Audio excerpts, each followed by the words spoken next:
Mga kaparokya, kahapon po ay ibinahagi ko sa inyo ang TV ratings ng dalawang noontime show para po sa Magpasikat Week from October 21 to October 25 episode. At sinabi po natin doon mga kaparokya na dinominate po ng Eat Bulaga ang Magpasikat Week TV ratings. Bakit kanyo mga kaparokya? Dahil 3 beses po na-meet ng Eat Bulaga ang average ratings nito na 4%, samantalang once lang pong na-meet ng Eat Showtime ang average ratings nito nang makakuha po ito ng 9% nitong nagdaang Miyerkules, kung saan yun po yung araw na nag-perform ang grupo ni Vong Navarro. So nung Sabado naman po, ito po yung araw na pinangalanan na wagi po or grand champion ang grupo ni Kim Chu. At dito po makikita po natin mga kaparokya na ang Eat Showtime po ay may 8.1% at ang Eat Bulaga po ay may 3.5%. So, bagaman mataas po ang ratings na nakuha po ng Eat Showtime that time, ay hindi po nangangahulugan na nagwagi na po sila. Bakit kanyo mga kaparokya? Dahil nga po hindi po nila na-meet ang TV ratings average ng dalawang noontime show. Again mga kaparokya, disclaimer lang po para po sa mga news viewers ko po, yung mga bagong nanonood lang po dito sa aking video. Meron po kasi po tayong nilalagay na TV ratings average sa dalawang noontime show at ito nga po ang 8.4% sa Eat Showtime at 4% naman po sa Eat Bulaga. Bakit po tayo naglagay mga kaparokya?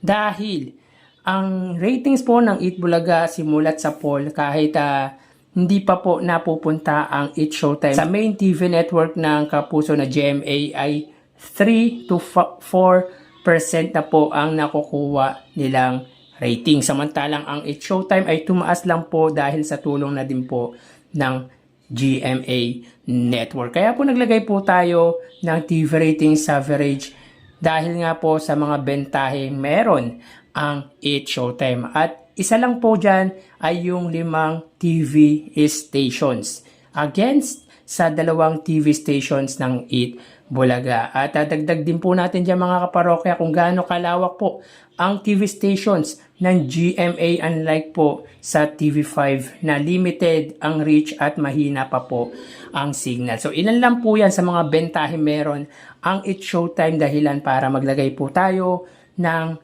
average ratings. Again mga kaparokya, para po yun sa mga bagong manonood ko dito sa aking YouTube channel. Kung may nagsasabi pong paulit-ulit, bahala na po kayo. Re-respetuhin ko po kung ano po ang sinabi nyo.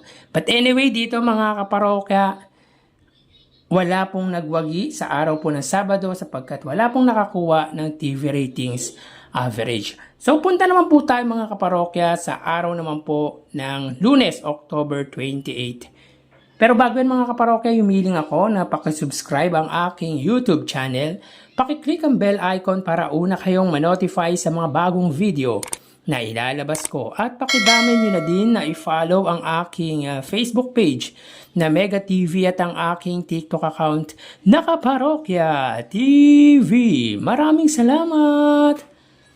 So yun nga mga parokya, makikita po natin sa data na inilabas ng AGB Nutam Nielsen Philippines courtesy of Lion Here TV na ang Eat Showtime po ay may 7.2% at ang Eat Bulaga naman po ay may 3.5%. Mga kaparokya, may nagsasabi po kasi na bias daw po itong Lion Here TV at pabor nga po sa Eat Showtime or sa GMA Network at may bawas at dagdag po daw ito.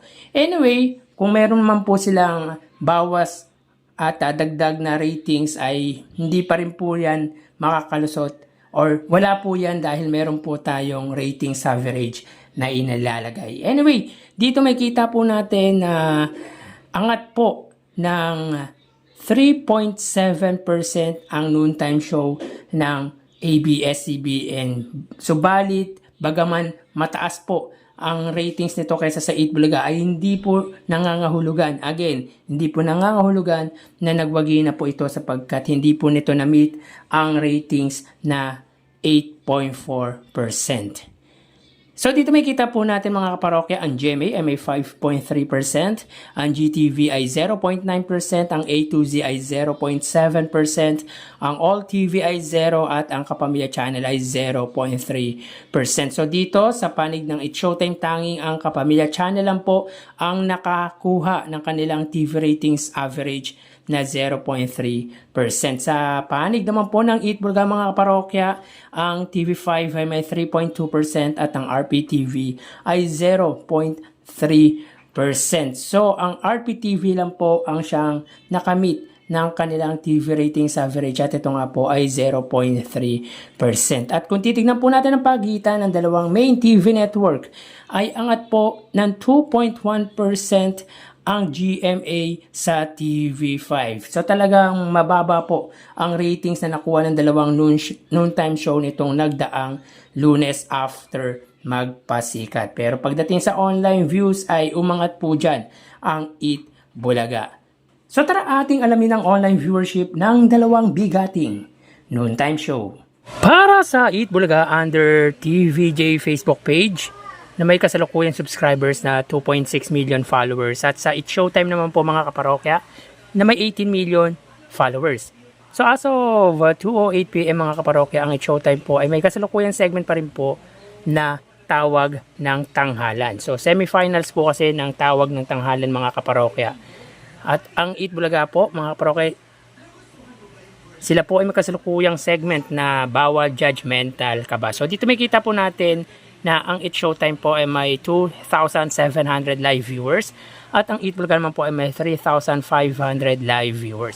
So as of 2:08 PM, ang It's Showtime po ay may 2,800 live viewers at ang Eat Bulaga naman po ay may 3,500 live viewers. So mapunta naman po tayo mga kaparokya sa TV Network YouTube channel ng dalawang noontime show. Para po sa It's Showtime, under po to sa TV Network or sa GMA Network YouTube channel na may 36.9 million subscribers at sa Eat Bulaga naman po under TV5 Philippines na may kasalukuyang subscribers na 2.09 or 08 million subscribers.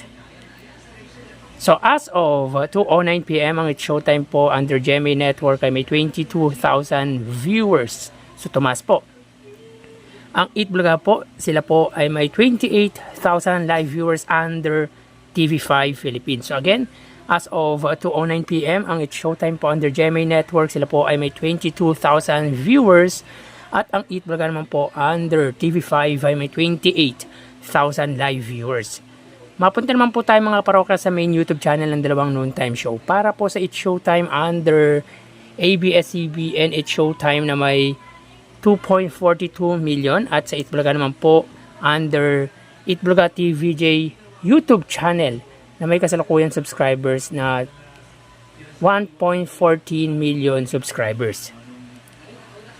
So as of 2:10 PM ang It's Showtime po, sila ay may 52,000 viewers. Ang Eat Bulaga naman po, sila po ay may 65,000 live viewers. So again, as of 2:10 PM ang It's Showtime, sila po ay may 52,000 or 51,000 live viewers at ang Eat Bulaga naman po, sila ay may 65,000 live viewers. So, ang segment po muli ng It's Showtime ay tawag ng tanghalan at ito po ay semifinals at ang Eat Bulaga naman po ay bawal judge mental ka ba. So, bali ang total na nakuha ng dalawang noontime show ay mga kaparokya, bago natin ibigay ang total live viewers ng dalawang noontime show ay humiling ako na pakisubscribe ang aking YouTube channel.